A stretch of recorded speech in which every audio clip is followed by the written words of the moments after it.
Good morning, all of you. Myself Urmila Meena, Assistant Professor in Chemistry, Government College, Gangapur City.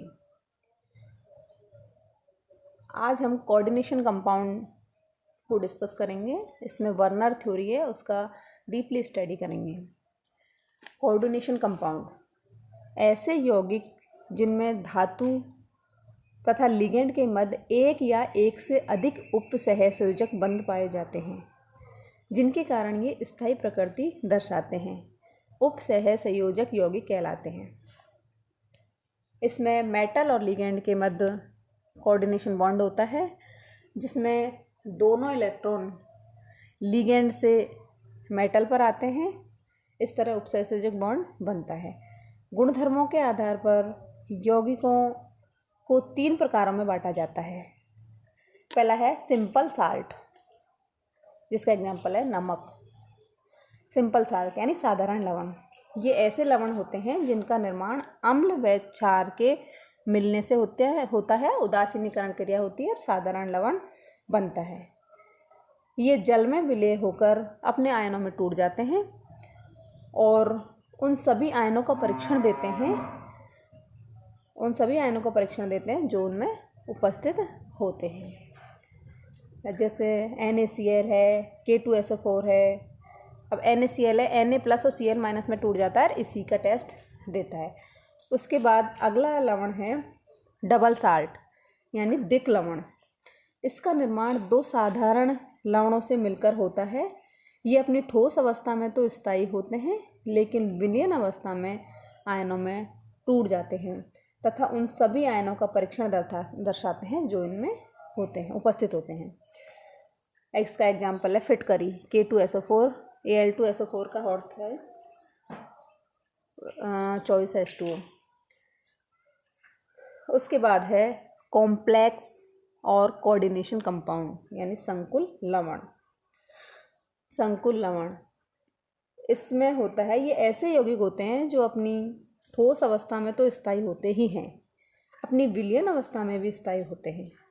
ये अपनी विलयन अवस्था में उन सभी आयनों का परीक्षण नहीं देते हैं जो इसमें उपस्थित होते हैं. ये यौगिक स्थायी होते हैं. इनमें उपसहसंयोजक बंध पाया जाता है. इसका जैसे एग्जाम्पल है K4FeCN6 है. ये जो टूटता है तो 4K प्लस FeCN6 माइनस संकुल में टूट जाता है और ये केवल K प्लस का परीक्षण देता है. और दूसरा इसमें कॉम्प्लेक्स आयन होता है. उसके बाद हम यहाँ स्टडी करेंगे Werner theory of coordination compound. ये जो उपसहसंयोजक यौगिक है, इसको समझाने के लिए वर्नर नामक वैज्ञानिक ने अपना सिद्धांत दिया, वो है Werner theory of coordination compound. Werner को उपसहसंयोजक यौगिकों का जनक कहा जाता है.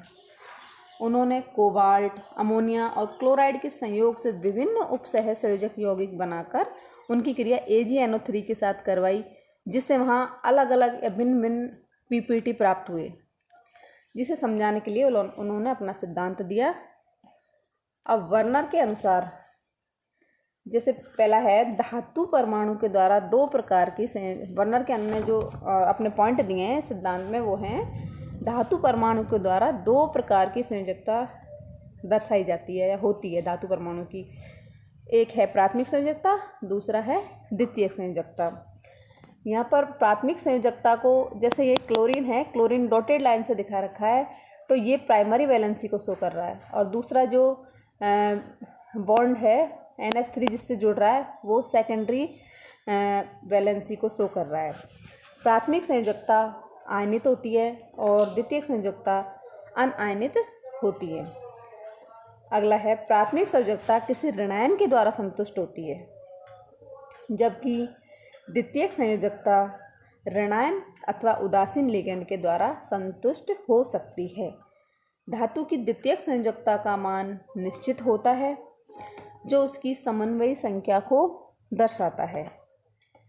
प्राथमिक संयोजकता के द्वारा धातु की ऑक्सीकरण अवस्था का निर्धारण किया जाता है. अब उसके बाद हम देखते हैं कि जो CONH3 का होल 6Cl3 कि जब AgNO3 से क्रिया करवाई जाती है तो 3AgCl बनता है। इसमें जो 3 Cl के परमाणु हैं ये AgNO3 से क्रिया करते हैं और 3 AgCl बनाते हैं। यहाँ पर ये 3 क्लोरीन है, ये प्राथमिक संयोजकता को शो कर रहे हैं।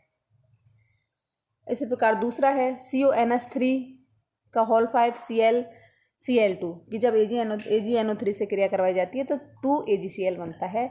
यहाँ पर प्राथमिक संयोजकता में 2 Cl है जो AgNO3 से क्रिया करते हैं और 2 AgCl बनाते हैं। अब इस कंपाउंड में एक क्लोरीन ऐसी है जो प्राथमिक और द्वितीयक दोनों संयोजकता को दर्शा रही है। उसके बाद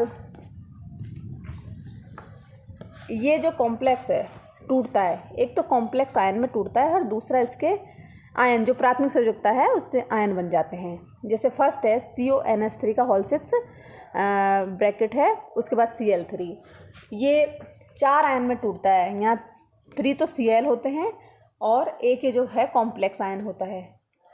अब इसमें जैसे जैसे प्राथमिक संयोजकता घटती है आयनों की संख्या घटती जाती है और उसकी चालकता और अणुसंघ गुणधर्म भी घटते जाते हैं। तो वर्नर के आधार पर इन विभिन्न यौगिकों की जो चालकता है उसको देखने से पता चलता है कि चालकता और अणुसंघ गुणधर्म के मान भी इसी क्रम में घटते हैं जैसे आयनों की संख्या घट रही है। इस तरह हम वर्नर सिद्धांत के द्वारा उपसहसर्जी यौगिकों के गुणों को समझते हैं। Thank you.